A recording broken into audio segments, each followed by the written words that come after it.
પણ જેવો લગન ગાળો ચાલુ થાય એટલે પવણે લાખા ગામના છોકરાને પવણાવશે ને મારી જેવાને આમંત્રણ આવશે એટલે કોકના એસ્ટિમેટ વિખી નાખશે. અને આવી વાત કોને ઉડાડી કે માથામાં ડાલ પડી ગયું આ શેમ્પુ લગાડવાથી વાળ તમારા પાછા આવી જાય છે. તો જય માતાજી મિત્રો, હું છું તમારો પ્રિય દિનેશ વ્લોગ ને સ્વાગત છે તમારું મારા મોરમીની વ્લોગ. હવે આજ તો સવારમાં સુખના સૂર્યની હારવાર ઉગ્યો છે, ભવિષ્યમાં કાંઈક આધોળી કરવાનો છે અને પછી 2 રૂપિયા વાળા સંપલા ઠપ કરીને ફટાફટ 2 પગ વાળી પહોંચો ને કહે, કારણ કે જવાનું તો આપણે કામે ની એનર્જી માટે લઈ જવાના 1-2 બોટલ. ખોટી કાળાધોળી મનમાં નહીં વિચારવાની, કારણ કે પાણીની બોટલ છે. મહારાજાની ફોર્ચ્યુનર ને બહાર કાઢને પાકિસ્તાનથી માણસો કોઈ છે પેચલ દરવાજો ખોલવા. પૂરી માસીને કીધા બાય બાય ને કાળીયા કાકાને કીધા બાય બાય અને પછી ફટાફટ મોટા મોટા ધોયા વગરનો નીકળી જશે તો કામ તરફ જવામાં. આજે તમારા બધાના સાથ અને સપોર્ટ થી ને ગવડજીના આશીર્વાદથી ફાટા ખુલ્લું હતું. એક તો હવારના પૂરમાં મોડું થતું ને આવા મળી જાય જાણે પાકિસ્તાન થી આવ્યો એવો આમું જોવે છે.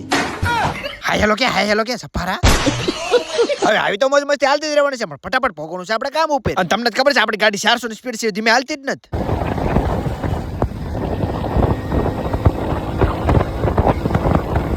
પણ જેવો કામ ઉપર આવે છે બાપા કામ કરી દીધું ચાલુ. હવે હવારના પૂરમાં મોઢામાં કઈ કહીને પેલા ફટાફટ કામ કરી દેવાય ચાલુ. આઠાનું પાનું 99 પાનું ને વાંદરે પાનું લઈને કરી દીધું કામ ચાલુ. ઓલરેડી મિત્રો આપણે બરફીના ટુકડા કાલ તો પડી જતા એટલે પાઇપ નું કરવાનું હતું ફિટિંગ. હવે તમને તો ખબર છે કે આપણે જાપાન તો ટ્રેનિંગ લેવા થઈ ગયા હતા, એટલા માટે આડું ઊભું આપણે લઈને સીધું પાઇપ કાપવાનું કરી દીધું કામ ચાલુ. પેલા સોયલા છે હરકુ મારજે ને લીકેજ થાય તો સીધી જોડા જેવા થઈ જાવ. કામ એવાને 5 મિનિટ નથી પાણીનો તરસો થઈ ગયો પોવા. બાર બપોર ને જાય વાલભાઈ ને એલબાભાઈ ને બધાને સોટાડીને કામ કર્યું આપણું કમ્પ્લીટ. એના માટે લાઈક કરો, શેર કરો. બાર બપોર ને આવી ગયા સીધા ખાતર પડવા છું જમવા. हे भगवान तेरी लीला अपरंपार है. ખાતર પડવાનું તમે આમ તો કઈ કીધું ન હોય, મારી યાર આવે છે ભૂખની પેટા ભાઈ બંધો.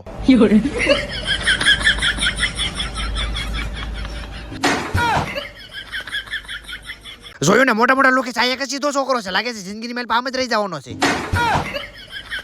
અને ઓલરેડી મિત્રો આપણે આવી જાય સીધા એક વિડીયોનો શૂટ કરવા માટે. અને વિડીયોનું આપણે શૂટ કરવાનું હતું તેલ અને શેમ્પુ. તો મિત્રો આ છે રૂસ રેમેડી વાળાનું શેમ્પુ અને આ છે તેમનું હેર ઓઇલ, જે તમારા આવા વાળની સમસ્યા છે તો 100% રિઝલ્ટ સાથે તમારા વાળને આવા બનાવે છે. અને આ પ્રોડક્ટની વાત કરું તો આ કોઈ હાલતું પાલતું પ્રોડક્ટ નથી, જે એક હોમિયોપેથિક અને 100% રિઝલ્ટ આપે છે. જેમાં તમારા વાળની વાત કરીએ તો તમારા વાળ ખરે છે કે તમારા વાળ ધોળા થઈ જાય છે, તો બધા પ્રશ્નનું સોલ્યુશન એટલે રૂસ રેમેડી. અને જો તમારે પણ આવી સમસ્યા હોય તો ફટાફટ મને મેસેજ કરી દો, બાકી તો આ પ્રોડક્ટ તમને હાલતું પાલતું જગ્યાએ ક્યાંય નહીં મળે.